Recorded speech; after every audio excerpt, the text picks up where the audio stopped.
कविताज रेसिपीमध्ये तुम्हा सगळ्यांचं खूप खूप स्वागत आहे। कसे आहात तुम्ही? आता उन्हाळा संपून पावसाळा चालू झालेला आहे आणि आज एक मी अशी रेसिपी घेऊन आली आहे। तुम्ही कदाचित म्हणाल की उन्हाळ्यात दाखवली नाही आणि आता पावसाळा चालू झाल्यावर दाखवली। ॲक्च्युअली शूटिंग मी कधीच करून ठेवलं होतं, पण पुढची सगळी प्रोसेस करायला मला अजिबात वेळ नव्हता, बिझी होते।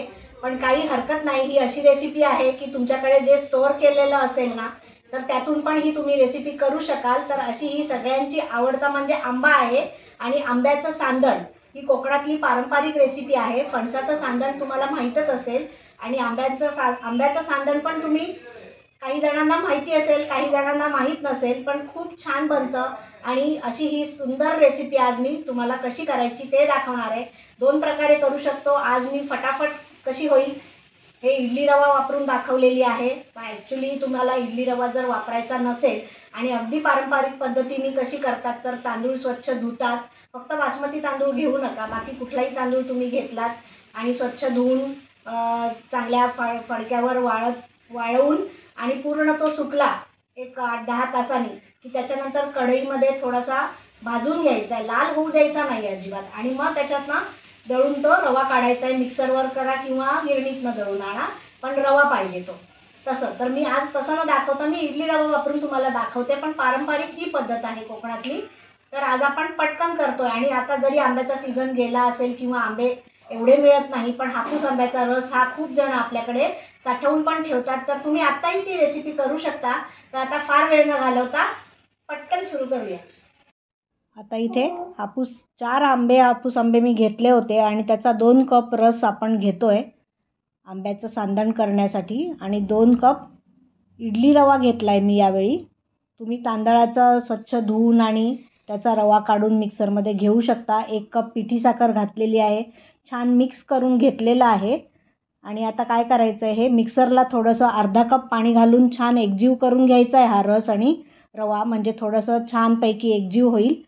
दोन बॅचेसमध्ये मी इथे करून घेतलेलं आहे। हे बघा मिक्सरमध्ये तुम्ही बघू शकता, पाणी खूप जास्त टाकायचं नाही आहे, पण थोडंसं टाकायचं आहे, कारण की रवा फुलायला आपल्याला वाव मिळायला पाहिजे। फक्त एवढंच आहे की जेव्हा तुम्ही नारळाचं दूध काढून घालत असाल त्यावेळेला रात्रभर ठेवायचं नाही आहे, 1 तास ठेवलं तरी पुरे आहे। बरोबर, आता आपण झाकून ठेवायचं आहे आणि पूर्ण रात्र किंवा 8 तास तुम्ही ठेवू शकता। हे बघा आता दुसऱ्या दिवशी सकाळी येते अशा प्रकारे हे छान फुललेला आहे रवा। इडली स्टँड आहे, त्याला मी इडली पात्राला साजूक तूप लावलेलं आहे। इडलीला आपण तेल लावतो आणि हे मिश्रण घालतो आहे आंब्याच्या सांदणाचं।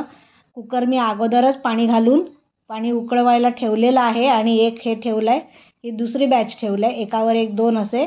आणि 15 मिनटं आपण हे आता वाफवून घेणार आहोत। 15 मिनटं झाली आहे, मी झाकण काढलं आहे, छान झालेलं आहे। सुरी आपली क्लीन आलेली आहे, बघू शकता तुम्ही इथे। आणि आता मी तुम्हाला सोडवून पण दाखवते। हे बघा किती इझिली सुटत आहेत ना, आणि किती मस्त स्पॉन्जी असे आंब्याचं सांदण आपलं तयार झालेलं आहे। शेप फक्त इडलीचा आहे, सुपर स्पॉन्जी झालेला आहे इनो किंवा सोडा न वापरता। पूर्वी ते प्लेन थाळीमध्ये करायचे तर तुकडे करावे लागायचे। मी ही अशी आयडिया केली आहे, आपलं आंब्याचं अगदी अतिशय डिलिशियस सांदण तयार झालेलं आहे। तर पटकन तुम्ही तयारीला लागा आणि आंब्याचं सांदण करून बघा।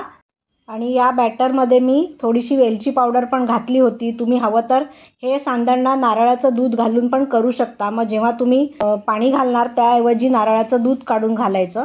खूप छान अप्रतिम चव अशी लागते आणि ही कोकणातली पारंपरिक रेसिपी आहे।